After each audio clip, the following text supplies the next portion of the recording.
कामेशी चामुण्डे जय भूतापहारिणी जय सर्वगते देवी कामेश्वरी नमोस्तुते।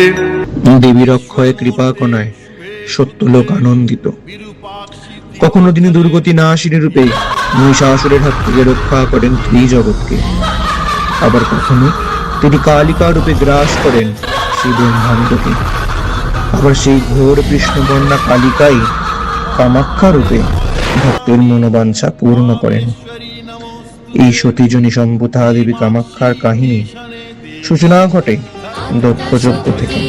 আমি মহামায়া সতী রূপে আমি শুধু ধরেছি নুকায়া, আত্মা শক্তি আমি মহামায়া সতী রূপে আমি শুধু ধরেছি নুকায়া। দক্ষযজ্ঞে অপমানিত সতী দেহ ত্যাগ করলে ক্রুদ্ধ মহাদেব সিংহধর সতী দেহকে নিয়ে প্রলয় তাণ্ডব শুরু করলেন।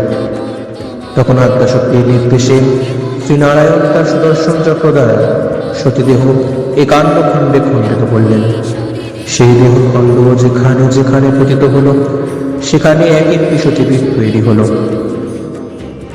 দেবীর মূলাধার পড়েছিল নীলাচলে, সেখানে তিনি দেবী কামাখ্যা নামে অধিষ্ঠিতা। এদিকে সতী হিমালয়ের ঘরে জন্ম নিয়েছেন পার্বতী রূপে। মহাদেবকে আবারও সংসারে ফিরাতে সমগ্র দেবকুল শরণাপন্ন হলেন কামদেবের। শিবের উপর কামবাণ প্রয়োগ করার ফলে শিবের রোষাগ্নিতে কামদেব ভস্ম হলেন। কামের অঙ্গ ভস্ম হলেও তার আত্মার বিনাশ হল না। কাম তখন নিরাকার রূপে প্রবেশ করলেন দেবী পার্বতীর আঁখিতে, তাই দেবীর আরেক নাম কামাক্ষী। এদিকে পতিহীনা রতির আকুল প্রার্থনায় শিব জানালেন নীলাচল পর্বতে যেখানে সতীর যোনি পতিত হয়েছে সেই মহাপীঠে যদি কামদেব দেবীর উদ্দেশ্যে এক মন্দির প্রতিষ্ঠা করতে পারেন তবেই সে তার পূর্ব রূপ ফিরে পাবে। সেই নীলাচল পর্বতে কামদেব মহাপীঠ তৈরি করে তার পূর্বরূপ ফিরে পেলেন। তখন থেকে সেই মন্দিরের নাম হল কামরূপ কামাখ্যা। সেখানে দেবী কামাখ্যা রূপে অবস্থান করেন ও সকল ভক্তের মনোবাঞ্ছা পূর্ণ করেন। মা কামাখ্যা নমস্তুভ্যং শৈলসুতা কামেশ্বরী হর প্রিয় নমস্তুভ্যং নমস্তুভ্যং দয়ানিধি ভুবনেশ্বরী ভবতারিণী মঙ্গল মোক্ষ প্রদায়িনী কামনা সিদ্ধ কামেশ্বরী শক্তি শৈল সমন্বিতা।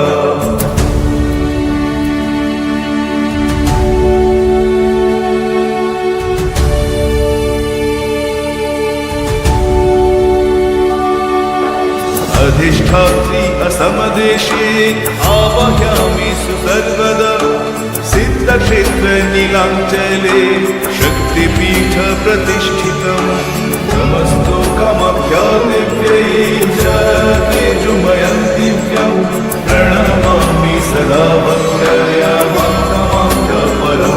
দেবাদিদেব মহাদেব সেখানে উমানন্দ ভৈরব রূপে দেবীর মহাপীঠকে রক্ষা করে চলেছেন।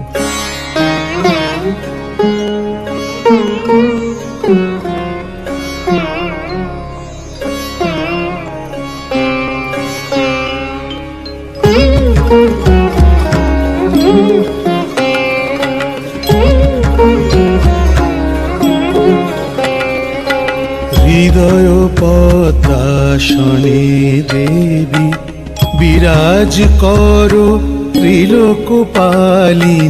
হৃদয় পদ্মাসনে দেবী বিরাজ করো ত্রিলোকপালিনী। তুমি আদ্যা তুমি নিত্যা তুমি বিদ্যা ত্রিতাপহারিণী। হৃদয় পদ্মাসনে দেবী বিরাজ করো।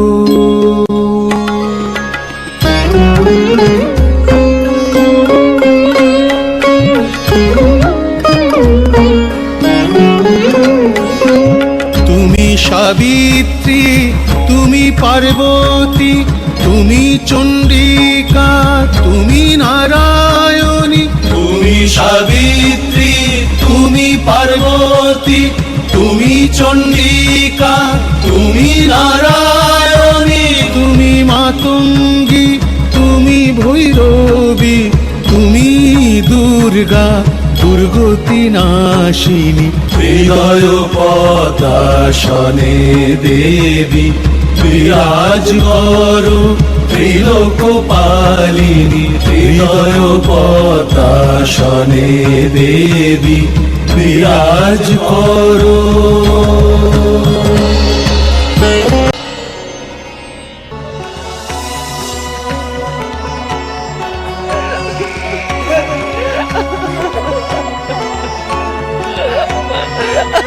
হে মহেশ্বর, এ কিসের হাহাকার?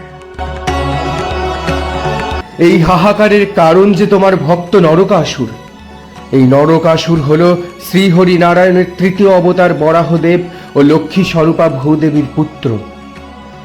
অসুর হলেও এতদিন সে তোমার সাধনায় নিজেকে নিমজ্জিত করেছিল, কিন্তু বানাসুরের প্রতারণায় সে তোমার সাধনা ত্যাগ করে অসৎ মার চয়ন করেছে। আর যেই দেবী কামাখ্যাকে সে এতদিন মাতৃরূপে পূজা করত, সেই দেবীকেই এখন লোলুপ দৃষ্টিতে কামনা করছে। বেশ, ভক্ত যখন আমার, তখন তাকে শাসনও আমি করব। আহা, কি রূপ! এই অপার্থিব রূপযৌবনের অধিকারী কোনো এক নারী যে এই নীলাচল পর্বত অবস্থান করছে, তার ত্রিলোকাধিপতি নরকাসুরের অছাড়া। যেই অখিল বিশ্বের অধীশ্বরী পরা ভট্টারিকা দেবী কামাক্ষীকে তুমি এতদিন মাতৃজ্ঞানে পুজো করেছ, তাকে আর চিনতে পারছো না? দেখো নরকাসুর, তোমার ইষ্ট দেবী আজ স্বমূর্তিতে তোমার সামনে আবির্ভূতা হয়েছেন। ও, তুই তাহলে সেই ছলনাময় নারী? ধিক ধিক আমার পৌরসত্বের, যে কিনা এই অপার কান্তিময় ললনাকে রক্তিরঙ্গের পরিবর্তে ভক্তি ভাবে সাধনা করেছিল। এসো এসো কামেশ্বরী, আমার স্বামিত্ব স্বীকার করে তোমার কামলীলার সহচর হবার সুযোগ করে দাও আমায়। বটে, তবে আমার একটি শর্ত আছে নরকা। আজ রাতের মধ্যে এই নীলাচল পর্বতের পাদদেশ থেকে আমার মন্দির অবধি যদি একটি সিঁড়ি নির্মাণ করতে পারো, তবেই আমি তোমায় পতি রূপে বরণ করব। তবে শর্ত কিন্তু একটাই নরকাসুর, কাজটি সমাপ্ত করতে হবে সূর্যোদয়ের পূর্বে। তখন নরকাসুর দেবীর এই শর্তে রাজি হয়ে এক রাতের মধ্যেই একটি সিঁড়ির নির্মাণ কার্য প্রায় সম্পূর্ণ করে ফেলল। কিন্তু দেবী সংকট বুঝতে পেরে ভোর হওয়ার পূর্বেই একটি মায়া মোরগের সৃষ্টি করলেন এবং নরকাসুর তার কাজ সম্পন্ন হওয়ার পূর্বেই দেবীর সামনে আত্মসমর্পণ করলেন। তারপর যখন সে বুঝল সবটাই দেবীর মায়া, তখন সে অমরাবতী আক্রমণ পূর্বক 16,000 স্ত্রীকে হরণ করল। তখন দেবী কামাখ্যার নির্দেশে ভগবান শ্রীকৃষ্ণ নরকাসুরকে সংহার করে সেই 16,000 স্ত্রীকে উদ্ধার করলেন ও বিবাহ করলেন। এইভাবেই যুগে যুগে দেবী কামেশ্বরী দুষ্টের দমন ও শিষ্টের পালন করেন ও সকল ভক্তগণের মনোবাঞ্ছা পূর্ণ করেন।